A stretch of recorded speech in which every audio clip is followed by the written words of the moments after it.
Welcome to The Last Word. He's Chris Popes, Baby Jenkins, and once again, we're talking about the SEMO Conference tournament. Yes. Finally, we're to the semifinals. One minor upset, one big upset.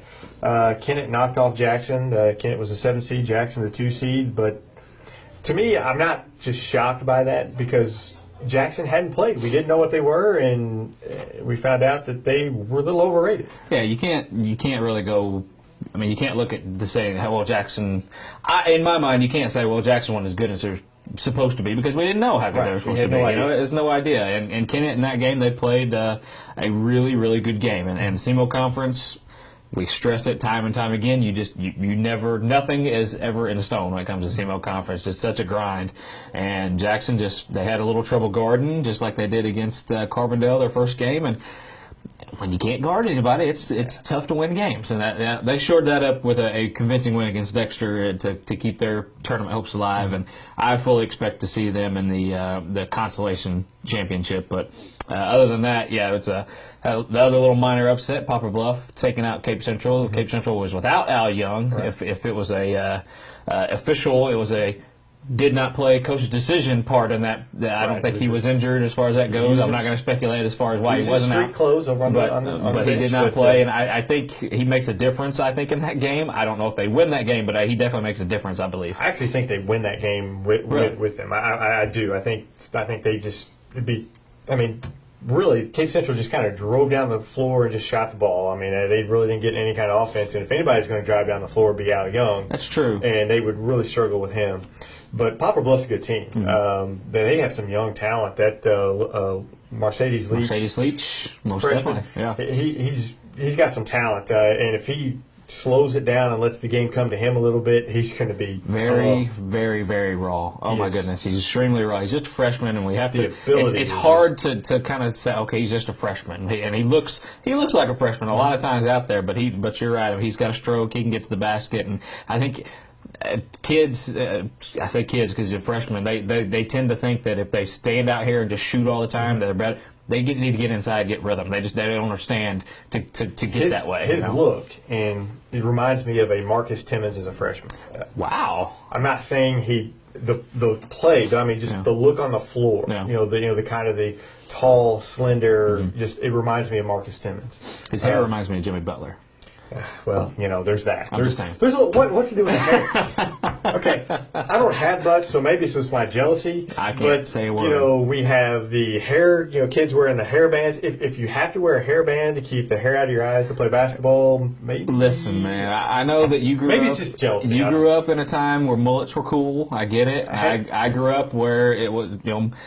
It's just the times, man. You got to catch up. You got. I'm not saying you got to do one of that. It's just the kids, man. They're expressing themselves, and I'm okay with that. That's fine. Maybe like I said, this is my expression. It's probably just my jealousy for the fact that I can't grow that. But whatever. But back on Poplar Bluff, we talked about Leach, and he's a really nice player. They also have Willie Lucas, sophomore, man. Yeah. And I tell you what. I mean, he's got some good. He already looks good. And if he gets a little bit softer hands, some hands where he can catch the ball a little bit better in the post, he's going to be. They're going to be a tough 1-2 combination. And I think they play Sykeston Thursday night in the semifinals. This could be a battle that just the first of many down for the next few years. And they have Sykeston. They're kind of. The same, Fred Thatch is a good sophomore. Willie Lucas sophomore. You got Mercedes Leach and Kevin Jones being freshmen. They're kind of setting up for a good battle the next few years. And I think everybody, after watching the two games between Sykeston and Poplar Bluff and Cape, Sykeston I think has the advantage. I think a lot of people's minds, but I'm not so sure. I mean, I really did like what I saw from Poplar Bluff, and inside, I think Willie Lucas is the key to that game. I think just if he can keep Fred off the boards and score inside, Poplar Bluff's got a shot. And Mercedes Leach, you don't want to put all pressure on him, but he's a wild card in this one. If he can get going, Poplar Bluff's got a shot. Poplar Bluff has got. They must handle the pressure. And they not just for the first half of the game like Notre Dame did against Sykeston, but you have to do it for 4 quarters. No doubt. And I don't know if they have the ball handlers that can do it for 4 quarters. I think that's the difference. I mean, Sykeston's defense is not just tremendous yet, but it's good enough that it forces a lot of turnovers, and Sykeston gets points on those turnovers. And I think that's going to be the difference. if Poplar Bluff handles the press, I think Poplar Bluff wins the game. Saxon's defense is definitely the difference maker to me. That's what's made them great these last few years, and Coach Olifield has done. He's kind of honed in on that defensive strategy. They close out on shooters better than any team that I've seen, and that's the key. If you can't score, there's a good chance you're not going to win. And they did that against Notre Dame perfectly that second half, and they ramped up that intensity. And it seems simple, but that's a winning formula. And as far as offense goes, they struggle a little bit. Fred Thatch, he didn't get going, but they just have so many other weapons. Yeah, Dominic Dyes. You tend to forget that Dominic Dyes is on that team because so much emphasis is placed on those young players, and they're good players. But Dominic Dyes, my goodness, he's been around for 3 years, and he can make shots like that. And that's an advantage for Sykes. Right, obviously. He's had a great start to the season, and you really want to see that because if he gets hot, I mean, it's really hard to shut him down. He kind of went through a little bit of a lull last year, and kind of had struggled with some confidence in the shooting. This year, there's none of that. I mean, he's really lighting it up.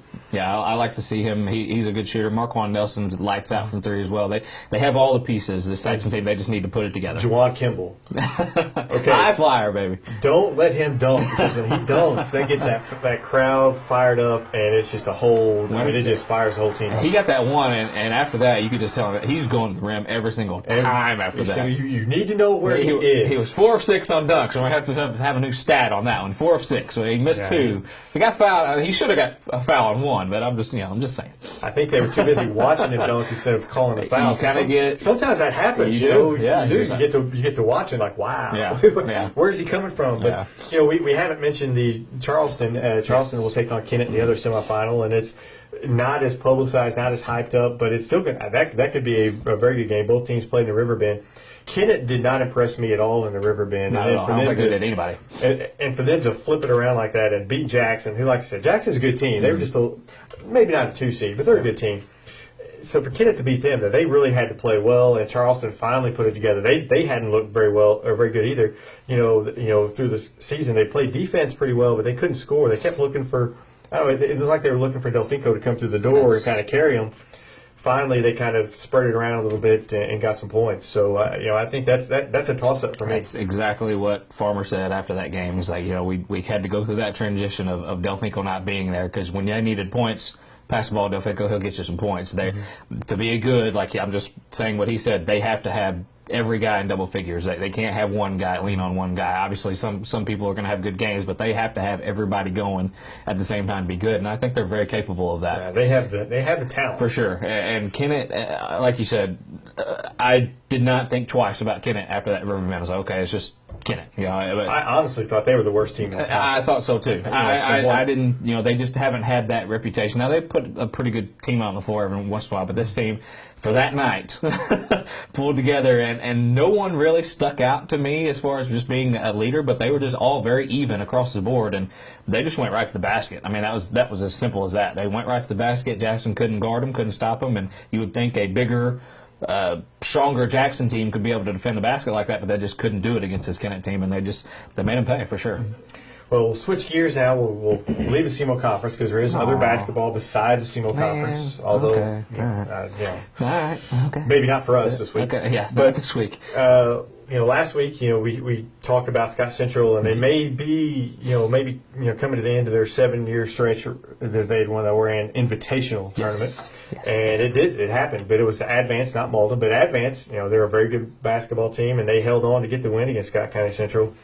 Their defense may not be very consistent, but Advance can score with anybody. They can. They've put up 90 and 91 points in that tournament alone, and Advance, I tend to forget they made the Final Four last year in Class 1. They brought pretty much everybody back from that team, and they've got some scorers, and if you can't stop them, they're going to put 90 points on you. And Scott Central, Advance is a good team, but Scott Central, they're not gelling to me as far as that goes. I think they're maybe relying a little bit too much on Jeffrey right now. Now, he's definitely a player that you can lean on in times, and he took that fourth quarter. I believe he took the fourth quarter He did take the fourth quarter over and tried to pull a Bernie on him, but it was just one of those deals where they're just not together right now. And I know, in my mind, their second best player isn't healthy. He's not on the floor, Gerald Sanders. They have some new guys that's not really implemented into the Scott Central way, if you will. Julia, not Julian Beard, but his brother.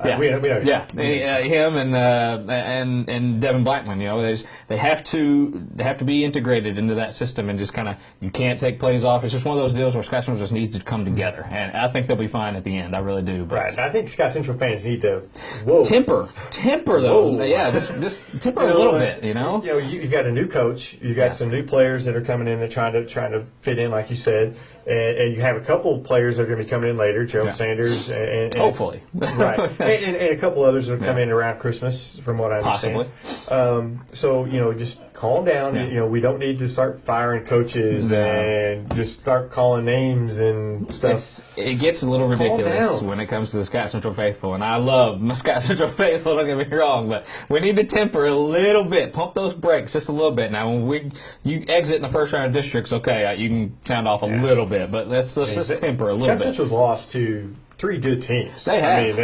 Honestly, the 2 teams in the Riverbend and then Advance. Those are good basketball teams. It's not like they're losing to run-of-the-mill team. Yeah, but you lose the Warren Invitational, it's no, it doesn't matter. What matters is districts, and they'll be there. Trust me, they'll be there at district time. Speaking of teams who haven't lost, we've South Pemiscott. That's kind of a team that's kind of flown under the radar a little bit, but they're 4-0. They beat Haytown on Tuesday night. Mm-hmm. They have a freshman, Dominique Hardiman. Mm-hmm. He's a talent, and he's going to be someone who's going to be fun to watch for the next 4 years. And people need to kind of look at South Pemiscott down there. That's a team that could be racing eyebrows. Wasn't too long ago they were fighting for district titles, and they had a down year after that, and they're starting to build up again. And it's kind of tough because nobody up along this way sees them. They don't play a lot of teams like down up this way, and I haven't seen them yet, but. They have, like you said, they have I like our young talent that we have. There's a tons of young talent around here this year, and it's just nothing but build up for the future. And I like to see that. There's a lot of young guys that just. You don't see that a lot. Basketball is one where a freshman can really make an impact as far as that goes, and they've done that so far this season. Right, and we talked about some other teams that are kind of just people are starting to get some buzz. They're starting to get some buzz around them. East Prairie, Saxony, Doniphan. They're playing some bigger schools close. East Prairie and Doniphan both played New Madrid close. Saxony won a tournament up in Crystal City or somewhere up there.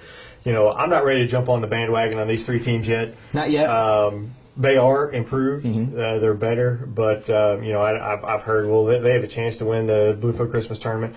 Let's slow down again. Slow down. Let's win a first round game, and then we can talk. There's a lot of good teams in that Bluefield Christmas tournament that they're going to have to go up against. These are good teams and they're up and coming. Let's just see. Let them improve and get better. Absolutely, and I think it's we have a tendency to just want to be the guy that says, "Well, see, look, I told you so" about those teams, and let's see what you have on the floor. Let's see what's all about, and you'll get plenty of that at the Bloomfield Christmas tournament. We have the privilege of we're going to be doing every game, have box score pictures, stories on every game. Full coverage of the Bloomfield Christmas tournament this year. So make sure to stick around and follow us as far as that goes on that, and we'll try to provide you with all that stuff. And I think it's time we give Bloomfield the presence that it deserves. A lot of the Christmas tournament buzz goes up to the Cape tournament, which by all means it's a great tournament. But we're finally give some Bloomfield some love and even it out a little bit. We'll see a little bit more of these teams that we don't quite see, and I think it'll give us a good. Speaking of the Cape tournament, they've already seeded that. Yes. A little bit early. Jackson had played 1 game and they seeded that again, and then they get the top seed. I think if you seed that today, they may not get that top. Jackson, Cape, and Notre Dame, the top 3 seeds in the Notre Dame tournament. All lost in the all lost in the SEMO Conference tournament. Yeah, it's now I know those are the 3 top teams as far as big schools in that tournament, but I think both Christmas tournaments are going to be a lot of parity this year. I don't think you can just say, hey, this is going to be the team. They're going to run away and win it. I think there's going to be a lot of parity, some upsets this year. I think they're going to be fun tournaments to watch, both of them, both the Cape and the Bloomfield. I agree. I think in the Cape one, you kind of have a sense that the Jacksons and Capes and Notre Dames are going to be there at the end, but who knows? Somebody like an Advance can slip up and get an upset and make that championship. It was about 10, 12 years ago that an Advance won this tournament under Coach Hall, and when they had a good team and they ran the table and won it.